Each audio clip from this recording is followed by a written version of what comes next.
رحمۃ اللہ تعالی علیہ سید تھے، حضرت غوث اعظم رضی اللہ تعالیٰ عنہ اثر تھے، وہاں حضور کا دیدار ہوتا تو جب حضور کی بارگاہ میں حاضر ہوئے نا، کہا حضور اب تو سلام وہی بھی ہوتا حضور کی بارگاہ میں، اور علیہ الصلوۃ والسلام کی بارگاہ میں جو ہے سلام ہوتا، حضور کا دیدار بھی ہوا کرتا تھا۔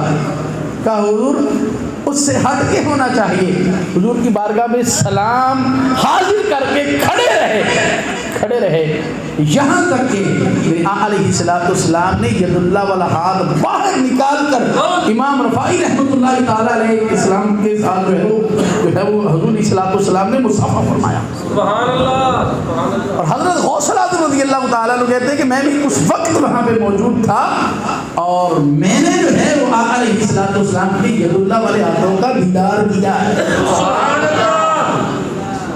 یہ تو جتنی بڑی آپ تمنا لے کے جائیں گے اتنی ہی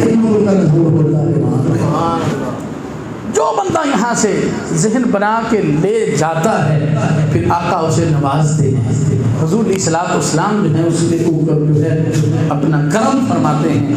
اللہ تبارک